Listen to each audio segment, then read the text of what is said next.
আসসালামু আলাইকুম। আপনাদের উপস্থিত সবার মতো আমি খুব অভিভূত।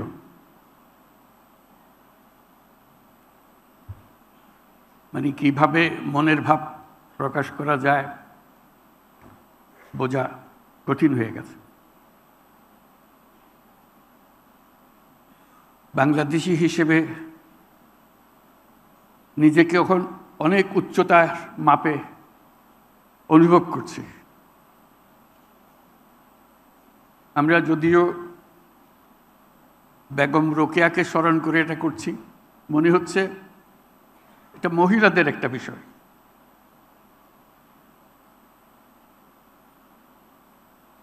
আজকের এই পুরস্কার মহিলাদের পুরস্কার না,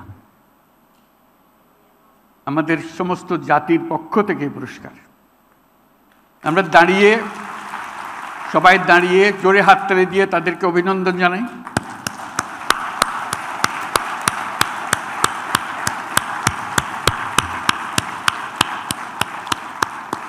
ধন্যবাদ।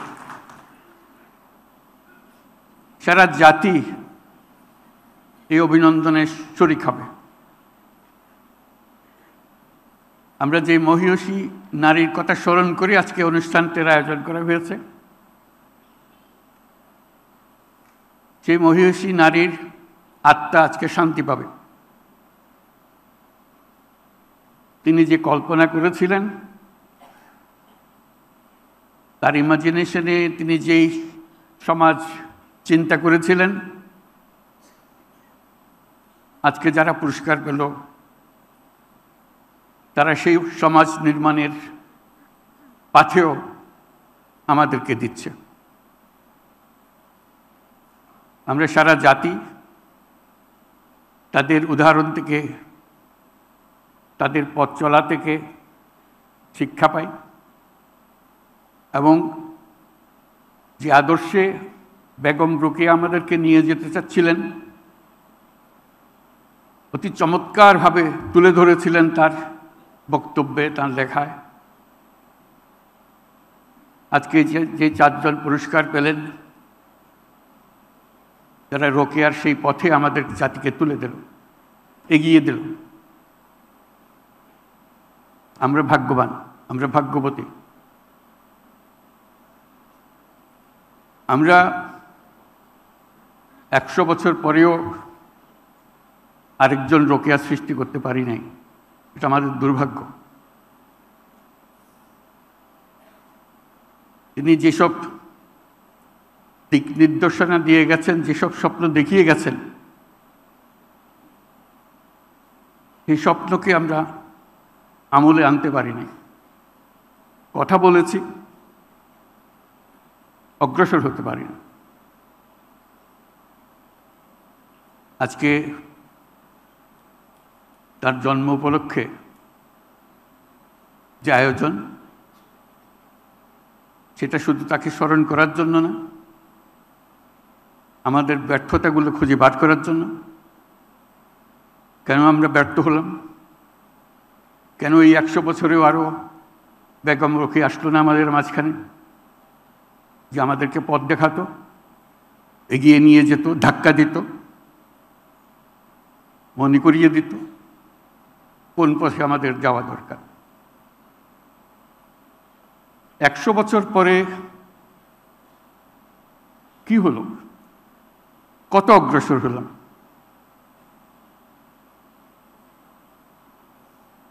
উনিশশো 1974 সনে বিরাট দুর্ভিক্ষ হলো, পথে পথে মানুষ মারা গেল। আমরা নির্বাক তাকিয়ে দেখলাম, কিছুই করলাম না। তাদের মধ্যে বহু মহিলার মৃতদেহ, তার সন্তানের মৃতদেহ। কারো হিসেবে 15 লক্ষ মানুষ ওই দুর্ভিক্ষে মারা গিয়েছিল।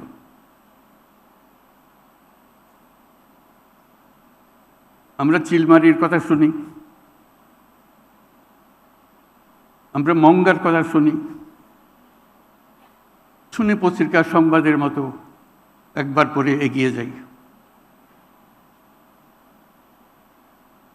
কি হলো তাদের, যারা প্রতি বছর মঙ্গার শিকার হয়, অনাহারে থাকে,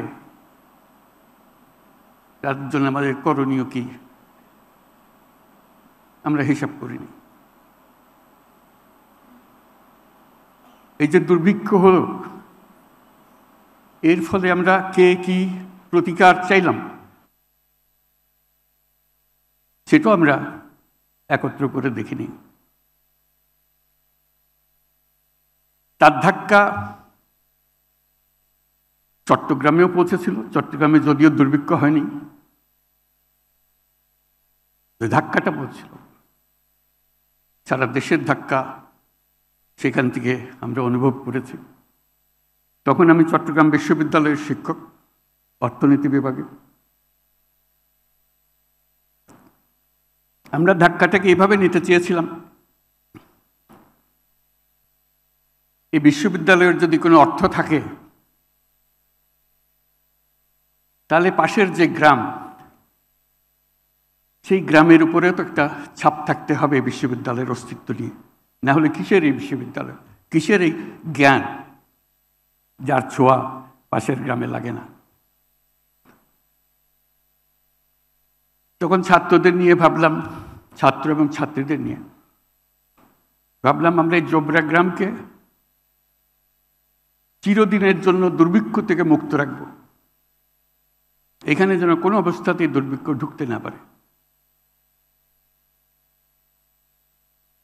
সবাই খুশি, সবাই এক পায়ে প্রস্তুত করতে উৎসাহ সহকারে। সেই ছিল আমাদের যাত্রা। শুধু আমরা সারা দেশের কিছু করতে পারবো না, সেই ক্ষমতা আমাদের নেই, কিন্তু আমাদের পাশে একটা গ্রাম আছে, সেটার জন্য আমরা কিছু করতে পারি এবং নিশ্চিত করতে পারি। শুধু করতে পারি না, নিশ্চিত করতে পারি।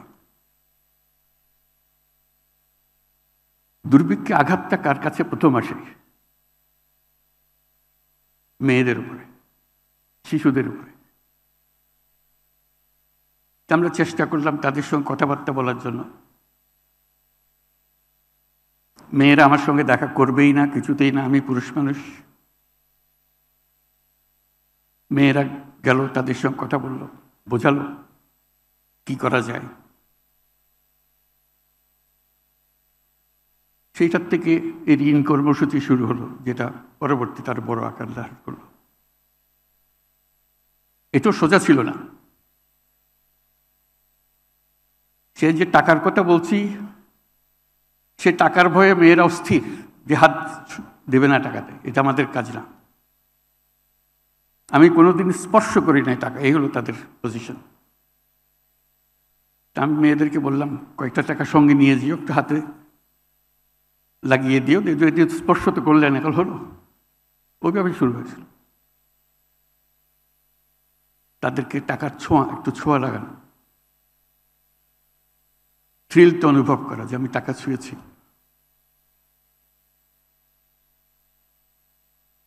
টাকা দিতে হলে একটা নামটা লিখতে হয়, নাম তো আর খুঁজে পাওয়া যায় না, কারো নাম নাই। এটা হলো মহিলাদের কপাল। সেই শৈশবে কারো মেয়ে, অমুকের মেয়ে, বিয়ে হলে অমুকের বউ, সে জানে না তার নাম কি। কোনো রকমে তার থেকে আমরা নাম্বার করতে পারি না, জানে না সে। বল সবাই তো চেনে আমাকে, অমুকের মা। সেই গেল এক অধ্যায়, নাম ঠিক করা। আমাদেরকে ঠিক করে দিতে হলো এক একজনের নাম, আপনার নাম ওই, আপনার নাম এই। তাতে আমাদের কাগজপত্র তৈরি করার জন্য, আর কিছুর জন্য না। মানুষ সমাজের একটা অংশকে কিভাবে নিজের থেকে বিচ্যুত করে ফেলে, তার নমুনা। তার কোনো সত্তা নাই, she doesn't exist। অমুকের মা, অমুকের মেয়ে, অমুকের নাতি নাতনি, এই পরিচয়ে তার পরিচয়। নাম তো দিলাম, বললাম না, নামটা লিখতে শিখতে হবে। কোনোদিন হাতে কলম ধরে নাই,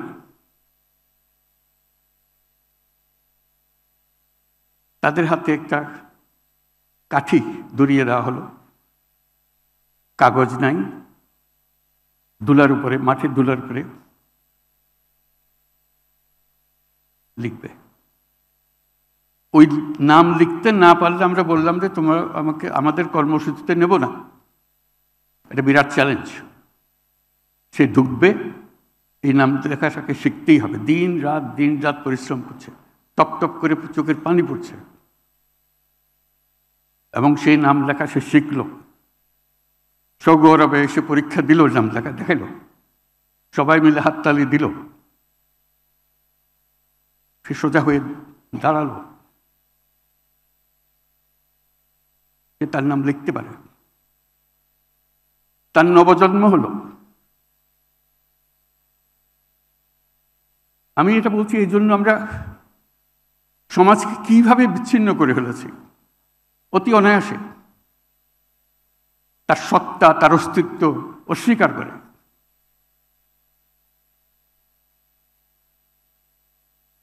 তার জন্য নানা রকমের অসুখ বিসুখের প্রশ্ন উঠল। একটা হলো ডায়রিয়া, তখন সারা দেশে ডায়রিয়ার প্রকোপ। তাকে স্যালাইন বানানো শেখানো হলো। সে সগৌরবে খোঁজ করে কার বাড়িতে কোথায় ডায়রিয়া হচ্ছে, কারণ সে এখন ডাক্তার, ডায়রিয়ার চিকিৎসা করতে পারে।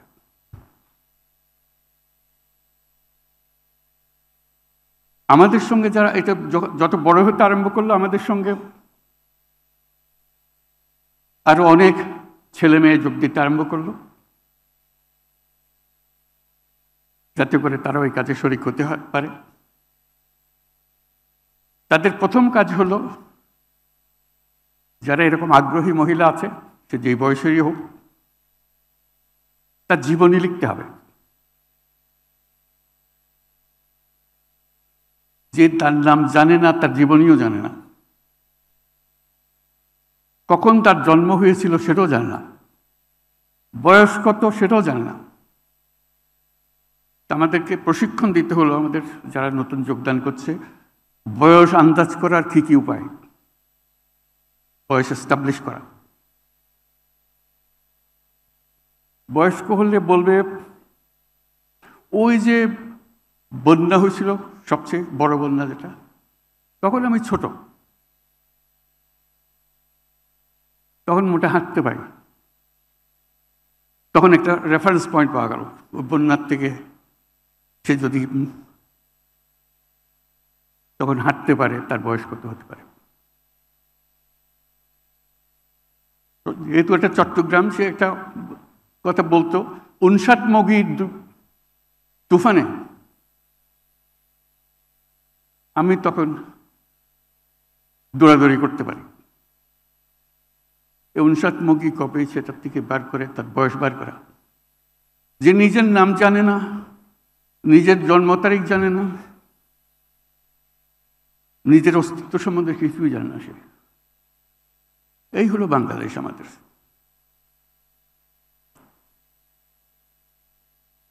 এটা ছিল 70-এর মাঝামাঝি, 80 সালের ঘটনা যখন এটা হচ্ছে। তার থেকে অনেক দূর পার হয়ে গেছে। গ্রামীণ ব্যাংক হয়েছে, তাদের আর্থিক উন্নতি হয়েছে, ছেলে মেয়ের লেখাপড়া বাধ্যতামূলক ছিল। গ্রামীণ ব্যাংকের একটা একেবারে নির্দিষ্ট করা ছিল, যৌতুক নেব না, যৌতুক দেব না। মহিলাকে সর্বনাশ করে দেওয়ার আরেকটা বড় উপায় যৌতুক। তখন যৌতুক ছাড়া কোনো বিয়ে হবে না, সে মুসলমানের মেয়ে হোক, হিন্দুর মেয়ে হোক, যৌতুক ছাড়া বিয়ে হবে না। আমরা নিয়ম করলাম,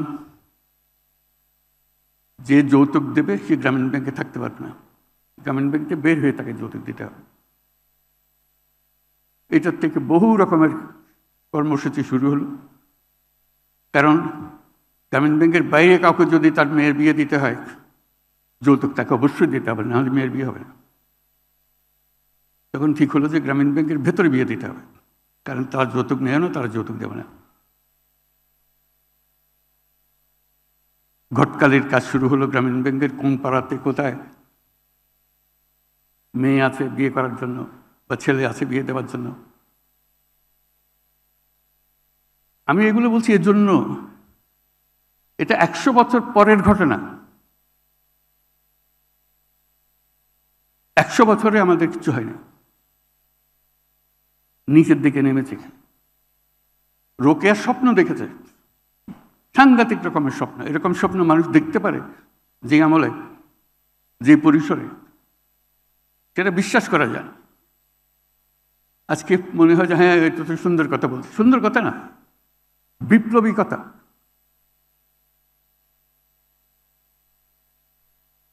সমস্ত সমাজকে ঝাঁকুনি দিয়ে পাতা, কিন্তু সে ঝাঁকুনি বহন করে নিয়ে যাবার লোক আর আসলো না। এটি হলো আমাদের দুর্ভাগ্য, যে কিভাবে আমরা নিজেকে নিয়ে ব্যস্ত থাকি। বেগম রোকেয়াও নিজেকে নিয়ে খুব ব্যস্ত থাকতে পেরেছিল, তার বহু কাজ ছিল, কিন্তু কোনো কাজের মধ্যে সে সমাজকে বাদ করেনি। সবসময় সমাজকে নিয়ে করেছে। তার যে কল্পনা শক্তি তার সাহিত্যে সে প্রকাশ করেছে, যে ভবিষ্যৎ চিন্তা সে করেছে। একটা বাক্য দেখে আমাকে অবাক হয়ে গেল, যে বলছে যে নারী কন্যাদের লেখাপড়া শেখাও যাতে তার অন্ন উপার্জন করতে পারে। সেই 100 বছর আগের কথা, 150 বছর আগের কথা। অন্ন অর্জন করতে পারে, চাকরির কথা বলেনি। আজকে আমরা বলছি উদ্যোক্তা হতে হবে, এই হতে হবে, সে বহুকাল আগে এটা বলে চলে গেছে। সে শিক্ষা নিয়ে চাকরির জন্য দৌড়াদৌড়ি করো, তোমার চাকরি কোথায় কোথায় আছে আমরা খোঁজ দিই, কিচ্ছু বলেনি। সে নিজের অন্ন ব্যবস্থা করবে। কাজে সেখান থেকে আমরা শিখতে পারছি না কেন? উৎসব করছি, সব করছি, কিন্তু শিখতে পারছি না। আমাদের দৈনন্দিন পথে রোকেয়ার সঙ্গে থাকুক, তাহলে এই সত্য কথা। আর আজকে যারা পুরস্কার পেলেন তারা শুধু বাংলাদেশের নয়, সারা বাংলাদেশকে তারা অন্য এক পর্যায়ে নিয়ে গেছে প্রত্যেকে। এটা আরো একটি পুরস্কার না, এটা যুগান্তকারী পুরস্কার, যারা আমাদেরকে দুনিয়ার সামনে অন্য স্তরে নিয়ে গেছে। এরা শুধু বাংলাদেশের মেয়ে না, এরা সারা পৃথিবীর নেতৃত্ব দেওয়ার মেয়ে। কাজে তাদেরকে যে আজকে আমরা পেয়েছি এই ছোট অনুষ্ঠানে সম্মান দেখানোর জন্য, এটা তার প্রথম ধাপ। তারা সারা বাংলাদেশকে পাল্টে দিচ্ছে। আজকে যে অনুষ্ঠানটা হলো, এটার কথা যখন পত্রপত্রিকা ছাপা হবে, পড়বে, প্রত্যেক মেয়ে চিন্তা করবে, কিরে বাবা আমরা কোথায়, আমরা কেন হতে পারছি না এরকম। তাদের স্ট্যান্ডিং, তাদের বক্তব্য, তাদের ফিলসফি, এটা শুধু বাংলাদেশ প্রেক্ষিতে না, এটা বিশ্ব প্রেক্ষিতে। এদের প্রত্যেককে সারা দুনিয়া সম্মান করে। আমরা প্রথম তাদের সম্মান দেখালাম, তাদেরকে দেখে এটা পুরস্কার দেওয়ার জন্য। আজকের যে নারী সমাজ, গণ অভ্যুত্থান পরবর্তী নারী সমাজ, সেটা ভিন্ন নারী সমাজ, নতুন বাংলাদেশ গড়ার নারী সমাজ। এদের মাধ্যমেই এই নতুন বাংলাদেশের যাত্রা শুরু। তারা শুধু নারীদের নয়, সবাইকে উজ্জীবিত করবে। সেই জন্য তাদেরকে উঁচু করে ধরে রাখা আমাদের জন্য এত দরকার। বেগম রোকেয়ার মতো যেন না হয়। সুন্দর লিখে গেছেন, আমরা পড়েছি, ভালো লেগেছে। কিস্সা খতম। ঝাঁকুনি দিতে হবে। এটা কোথাও এক জায়গা থেকে আসবে না, প্রত্যেকের জায়গায় জায়গায়। কাজে সেই উত্তেজনা, সেই চেতনা নিয়ে আমাদের নতুন বাংলাদেশ গড়ে উঠুক। তাদেরকে সামনে রেখে তারা যে পথ আমাদেরকে দেখালো, দুনিয়ার সামনে উঁচিয়ে ধরল, সেই পথ আমরা দ্রুত যেন নিয়ে যাই।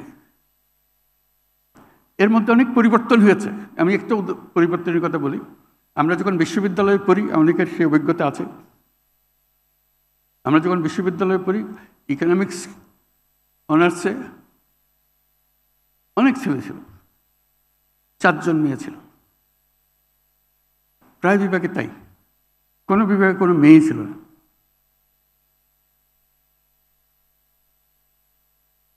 আজকে যে কোনো শিক্ষায়তনে যাও, মেয়ে উপচে পড়ছে। এদিন ঢাকা বিশ্ববিদ্যালয়ের খবর নিলাম, এখন অর্ধেক অর্ধেক অর্ধেক ছিল, অর্ধেক মেয়ে। আমি শুধু জিজ্ঞেস করলাম, মেয়েদের হল কয়টা? বলে 5টা। আর ছেলেদের 13টা। বললাম যে এটা কোন বিচার হলো? মেয়েদের তো সবসময় সবার প্রথমে দরকার থাকার জায়গা। ছেলেরা তো যেখানে সেখানে সময় কাটাতে পারে, মেয়েরা তো পারছে না, পারবে না। ওই হলো অবস্থা, আমাদের চিন্তার অবস্থা। কাজে আমাদেরকে স্পেস ছেড়ে দিতে হবে। মেয়েরা এসছে, তারা যার জায়গায় দখল করবে, নেতৃত্ব দেবে, সেটা অলরেডি গণ অভ্যুত্থানে দেখিয়েছে।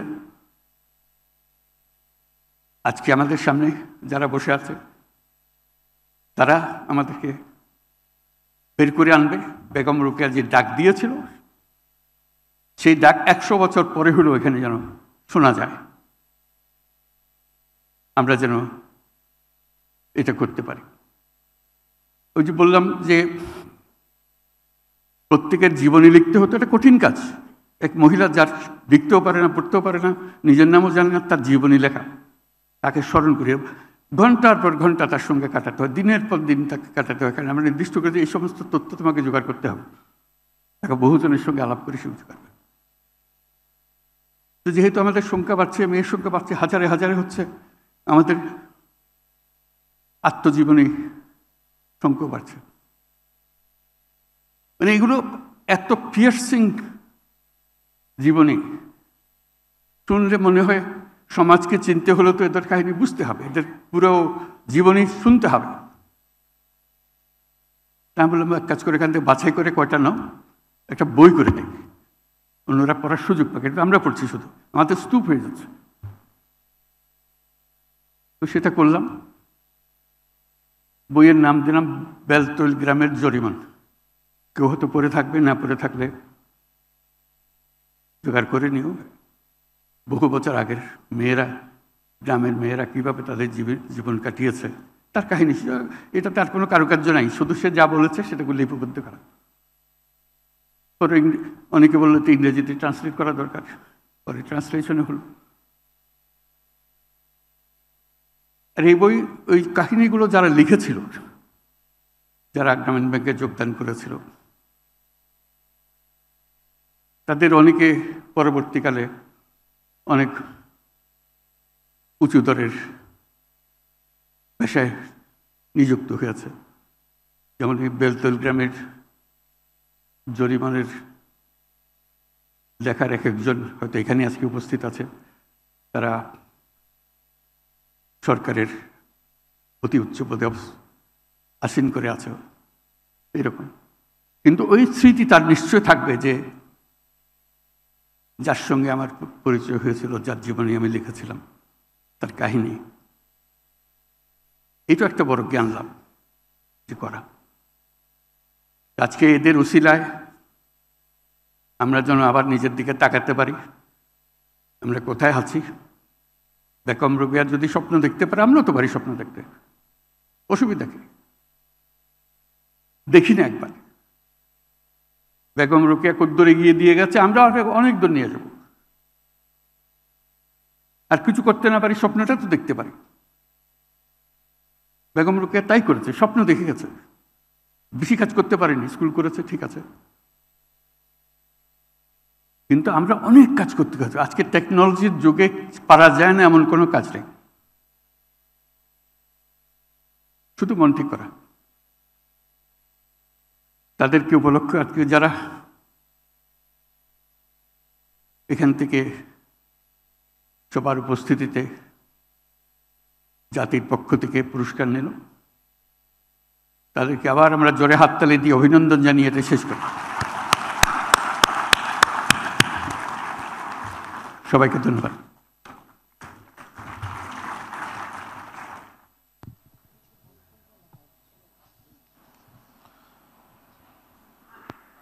আমাকে মনে করিয়ে দিচ্ছে যে মন্ত্রণালয়ের নাম পরিবর্তন হয়েছে, এখন স্যার নারী ও শিশু মন্ত্রণালয়, আগে মহিলা। কিন্তু সঙ্গে সঙ্গে পয়েন্ট আউট করে দেবো, এখনো কিন্তু তোমাদের লেখায় আগের নাম রয়ে গেছে, ওটা সংশোধন করে দেবো। ঠিক আছে, অসুবিধা নেই। ঠিক আছে, থ্যাংক ইউ। আমরা স্বাগত জানাই নতুন নামকে।